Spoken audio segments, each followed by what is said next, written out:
السلام عليكم ورحمة الله وبركاته. الحمد لله رب العالمين. الصلاة والسلام على سيد المرسلين وعلى آله وأصحابه أجمعين. ما بعد، رب اشرح لي صدري ويسر لي أمري واحلل عقدة من لساني يفقهوا قولي. رب اشرح لي صدري ويسر لي أمري واحلل عقدة من لساني يفقهوا قولي. يا رب بالمصطفى بلغ مقاصدنا واغفر لنا ما مضى يا واسع الكرم. مولاي صل وسلم دائما أبدا على حبيبك خير الخلق كلهم.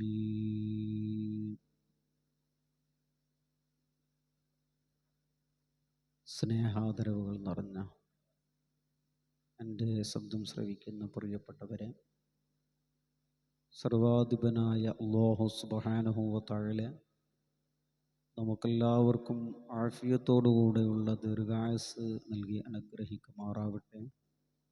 എല്ലാവിധ ഖൈറാത്തുകളും സക്കനാത്തുകളും നൽകി അനുഗ്രഹിക്കുമാറാവട്ടെ. പ്രിയപ്പെട്ടവരെ, ഒരുപാട് ദിവസങ്ങളായി നമ്മളെ ക്ലാസ് മുടങ്ങി നിൽക്കുകയാണ്. പല കാരണങ്ങളാണ് ക്ലാസ് മുടങ്ങിയത്. ഇൻഷാ അല്ലാഹ് നിങ്ങളെല്ലാവരും ഈ വീഡിയോകൾ പരമാവധി എല്ലാവരും കാണുകയും അതുപോലെ ഇതിൽ പരാമർശിക്കുന്ന വിഷയം നല്ലവണ്ണം മനസ്സിലാക്കി ഉൾക്കൊണ്ട് പ്രവർത്തിക്കുകയും ചെയ്യണമെന്ന് ഓർമ്മപ്പെടുത്തുകയാണ്. ഇതിൽ വല്ല അപാകതകളും നിങ്ങൾക്ക് കണ്ടിട്ടുണ്ടെങ്കിൽ സ്നേഹബുദ്ധിയെ നിങ്ങൾ എന്നെ ഉണർത്തുകയും തെറ്റുകളൊക്കെ ഉണ്ടെങ്കിൽ പരമാവധി തിരുത്തി തരികയും ചെയ്യണമെന്ന സ്നേഹബുദ്ധിയെ അറിയിക്കുകയാണ്. നമ്മുടെ വിഷയം നിസ്കാരമായി ബന്ധപ്പെട്ടായിരുന്നു.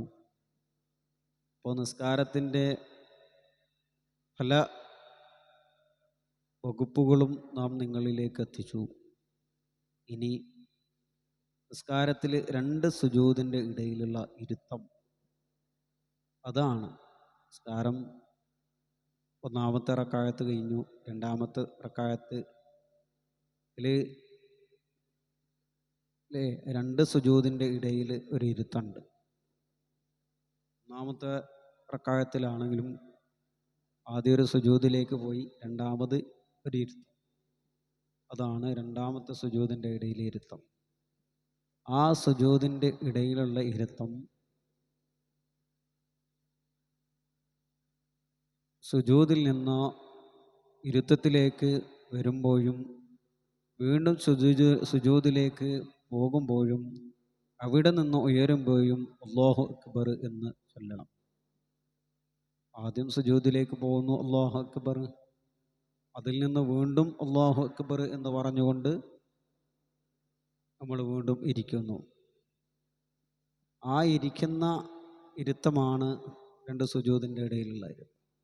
ഈ 2 സുജൂദിൻ്റെ ഇടയിലുള്ള ഇരുത്തം, ഈ ഇരുത്തത്തിനാണ് ഇഫ്തിറാഷിൻ്റെ ഇരുത്തം എന്ന് പറയാം.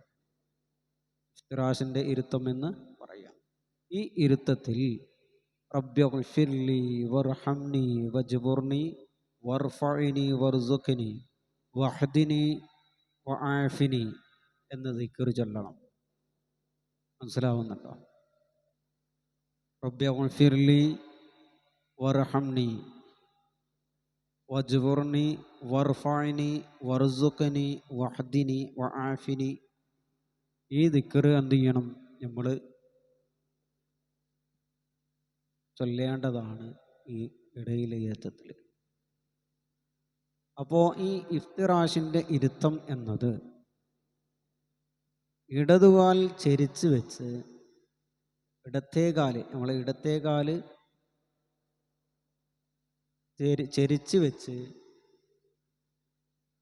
അതിന്മേൽ ഇരിക്കുകയും വലത്തെ കാൽപാദം നാട്ടിവെച്ച് വിരലുകളുടെ പള്ളകൾ നിലത്ത് ഊന്നിയും തുമ്പുകൾ കിബിലക്ക് നേരെയും ആവുന്ന തരത്തിലുള്ള ഇരുത്തമാണ്. അപ്പം എന്ത് ചെയ്യണം? ഇടത് കാൽ ചെരിച്ച് വെച്ച് അതിന്മേലിരിക്കുക. പിന്നെന്ത് ചെയ്യണം? മറ്റേ കാല് നാട്ടി വെച്ച് ആ കാലിൻ്റെ പള്ള, വിരലുകളുടെ പള്ള നാട്ടി നിലത്ത് വെച്ചിട്ട് അതിലിങ്ങോട്ട് ആ ഇരുത്തത്തിനാണ് ഇഫ്തിറാഷിൻ്റെ ഇരുത്തം എന്ന് പറയുക. മനസ്സിലാവുന്ന? അപ്പൊ ഇഫ്തിറാഷിൻ്റെ ഇരുത്തത്തിൽ ചൊല്ലേണ്ടത് റബ്ബിഗ്ഫിർലി വജ്ബുർനി വർസുഖ്നി എന്നുള്ള ആ ദിക്ർ നമ്മൾ ചൊല്ലേണ്ടതുണ്ട്. ഇനി അടങ്ങി താമസിക്കുക എന്ന് പറയുന്നൊരു സംഗതി കൂടി നമുക്ക് അതിൽ വരുന്നുണ്ട്. ആ നിസ്കാരങ്ങളിലൊക്കെ അടങ്ങി താമസിക്കുന്നതായിട്ടൊരു സംഗതിയുണ്ട്. ചില ആളുകളൊക്കെ നമ്മൾ ശ്രദ്ധിക്കാറുണ്ട്, സുജൂദിലൊക്കെ റുക്കൂയിലേക്കൊക്കെ പോകുമ്പോൾ അല്ലേ, കുറച്ചു നേരം ഒരു അടങ്ങി താമസിക്കുന്നതായ. അപ്പോൾ റുക്കോയിലാവട്ടെ ഇഅ്തിദാലിലാവട്ടെ രണ്ട് സുജൂദിൽ അവക്കിടയിലെ ഇരുത്തം ഇവയിലെല്ലാം എന്തുണ്ട്? അവയവങ്ങൾ അടക്കി വെക്കുകയും അല്പസമയം അവയവങ്ങൾ അനക്കമില്ലാതെ വെക്കുകയും ചെയ്യുക. സമിഅല്ലാഹു ലിമൻ ഹമിദ എന്ന് പറഞ്ഞുകൊണ്ട് ഇഅ്തിദാലിലേക്ക് വന്നു കഴിഞ്ഞാൽ അവിടെ ഒരു കുറച്ചു നേരം നിൽക്കണം. ആ നിൽക്കത്തിൽ റബ്ബനാ ലക്കൽ ഹംദു മിൽ അസ്സമാവാതി വമിൽ അൽ-അർളി വമിൽ മാ ശഅ്ത മിൻ ശൈഇൻ ബഅദഹു എന്ന് പറയും. അടങ്ങി താമസം. രണ്ടാം സുജൂദിൽ നിന്നും നൃത്തത്തിലേക്ക് ഉയരുമ്പോൾ സുബ്ഹാനല്ലാഹ് എന്ന് ഉച്ചരിക്കുന്ന സമയം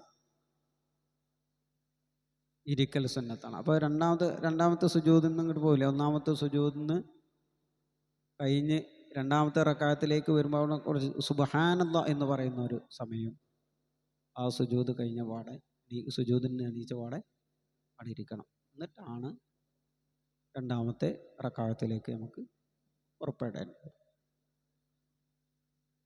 അപ്പോൾ ഈ കാര്യങ്ങളൊക്കെ നിങ്ങൾ പരിപൂർണമായി ശ്രദ്ധിക്കണം. എൻ്റെ സംസാരം നിങ്ങൾക്കാർക്കും മനസ്സിലാവുന്നില്ലെങ്കിൽ അത് കമൻറ്റിലൂടെ അറിയിക്കുകയും വേണമെന്ന് ഓർമ്മപ്പെടുത്തുന്നു. അപ്പോൾ രണ്ടാം സുജൂദോടുകൂടെ ഒരു റക്അത്ത് പൂർത്തിയായി. രണ്ടാമത്തെ സുജൂദോടുകൂടെ എന്ത് ചെയ്തു? ഒരു റക്അത്ത് പൂർത്തിയായി. ഇപ്രകാരം തന്നെ തുടർന്നുള്ള റക്അത്തുകളും എന്ത് ചെയ്യണം? പൂർത്തിയാക്കണം. അങ്ങനെ ളുഹറാണെങ്കിൽ 4 റക്അത്ത്, ഒന്നാമത്തെ റക്അത്തിൽ 2 സുജൂദ് കഴിഞ്ഞാൽ ഒന്നാമത്തെ, അങ്ങനെ 4 റക്അത്ത് നമ്മൾ പൂർത്തിയാക്കി കഴിയുക. പിന്നെന്താണ്? അവസാനത്തെ അത്തഹിയ്യാത്ത്. അവസാനത്തിൽ എന്താണ്? അത്തഹിയ്യാത്തിലിരിക്കുകയാണ്. എല്ലാം നിസ്കാരങ്ങളുടെയും അവസാനം റക്അത്തിലെ രണ്ടാം സുജൂദിന് ശേഷമാണ് ഇത് നിർവഹിക്കുന്നത്. ഇതിൻ്റെ തവർറുക്കിൻ്റെ ഇരുത്തമാണ് ഇരിക്കുന്നത്. ഇതിന് തവർറുക്കിൻ്റെ ഇരുത്തം ഇരിക്കണം. സഹവിൻ്റെ സുജൂദ് ചെയ്യാനുള്ളവന് ഇഫ്തിറാഷിൻ്റെ ഇരുത്തവും സുന്നത്താണ്. അപ്പോൾ അവസാനത്തെ അത്തഹിയ്യാത്തിൽ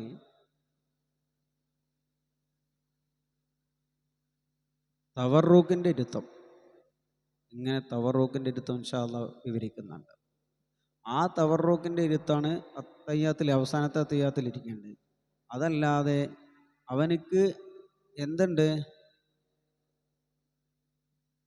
സഹവിൻ്റെ സുജൂദ് ചെയ്യണം എന്നുണ്ടെങ്കിൽ അവൻ ഇഫ്തിറാഷിൻ്റെ ഇരുത്തെടുക്കണം, മറ്റവനക്ക് തവർറുക്കിൻ്റെ ഇരുത്തെടുക്കണം കേട്ടോ. തവർറുക്കിൻ്റെ ഇരുത്തം എന്ന് പറഞ്ഞാൽ എന്താണ്? തവർറുക്കിൻ്റെ ഇരുത്തം എന്ന് പറഞ്ഞാൽ തവർറുക്കിൻ്റെ ഇരുത്തം ഇഫ്തിറാഷിൻ്റെ ഇരുത്തം പോലെ തന്നെയാണ്. പക്ഷേ ഇടത്തെ കാൽ ഇടത്തെ കാലിൻ്റെ പാദത്തിൽ ഇരിക്കുന്നതിന് പകരം അത് വലത് കാലിൻ്റെ അടിയിലൂടെ വലത്തെ ഭാഗത്തേക്ക് തള്ളി വെക്കുകയും നിലത്ത് കുഷ്ഠം ചേർത്ത് ഇരിക്കുകയും വേണം. അപ്പോൾ വലത്തെ കാല് നാട്ടി വെച്ച് ഇടത്തെ കാല് അതിൻ്റെ ഉള്ളിലൂടെ കൊണ്ടുപോയിട്ട് നമ്മളെ പാദം എന്ത് ചെയ്യാൻ നിലത്ത് വെച്ചിരിക്കണം. കുഷ്ഠം നിലത്ത് വെച്ചിരിക്കണം, ചന്തി നിലത്ത് വെച്ച് ഇരിക്കണം.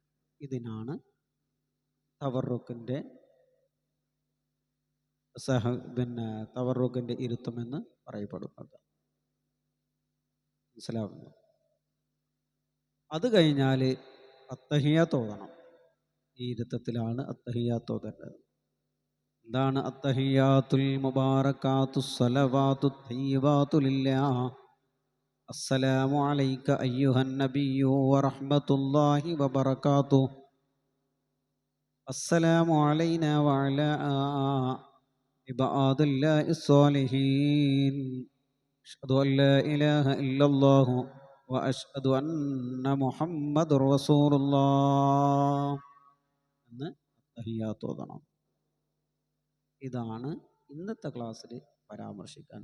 അപ്പം ഇത് പ്രിയപ്പെട്ട മുഅ്മിനീങ്ങളോട് പറയാനുള്ളത്, നിസ്കാരത്തിൻ്റെ കാര്യമായതുകൊണ്ട് എല്ലാവരും മനസ്സാ വാച കർമ്മ നല്ല ശ്രദ്ധിച്ച് കേൾക്കുക. അല്ലെങ്കിൽ എൻ്റെ പ്രസംഗം തന്നെ കേൾക്കണം എന്നല്ല, നിസ്കാരവുമായി ബന്ധപ്പെട്ടുള്ള എല്ലാ വിഷയവും നിങ്ങൾ പരിശോധിച്ച് പഠിക്കണം. കാരണം അത് നമുക്ക് ചെയ്യൽ നിർബന്ധമാണ്. അത് നമ്മൾക്ക് ചെയ്യൽ നിർബന്ധമാണ്. നമ്മളോട് പരലോകത്ത് വെച്ച് ഖബറിൽ വെച്ചുകൊണ്ട് മുൻകറുൻ നക്കീറു അലൈഹിം വസ്സലാത്തു വസ്സലാം വന്നുകൊണ്ട് ചോദിക്കപ്പെടുന്ന ഒരു കാര്യവും കൂടിയാണ്. അപ്പം അതിനൊക്കെ ഉത്തരം കിട്ടണമെങ്കിൽ നമ്മൾ നിസ്കാരം അതിൻ്റേതായ മുറയിൽ നിർവഹിച്ചേ പറ്റൂ. അതിന് അല്ലാഹു തആല തൗഫീഖ് നൽകി അനുഗ്രഹിക്കുമാറാവട്ടെ. അല്ലാഹു സുബ്ഹാനഹു വ തആല ഞാൻ പറഞ്ഞതും നിങ്ങൾ കേട്ടതും ഒരു സാലിഹായ അമലായി അല്ലാഹു തആല സ്വീകരിക്കട്ടെ. അല്ലാഹു സുബ്ഹാനഹു വ തആല നമ്മളിൽ നിന്ന് വന്നുപോയ എല്ലാ അപരാധങ്ങളും അല്ലാഹു തആല വിട്ടുപുറത്ത് മാപ്പ് നൽകി അനുഗ്രഹിക്കുമാറാവട്ടെ. എല്ലാവിധ പ്രയാസങ്ങളും വിഷമങ്ങളും റബ്ബ് തആല മാറ്റിത്തരുമാറാവട്ടെ. നമ്മുടെ ക്ലാസ്സുകൾ പരമാവധി എല്ലാവരിലേക്ക് എത്തിക്കണമെന്ന് ഓർമ്മപ്പെടുത്തുന്നു.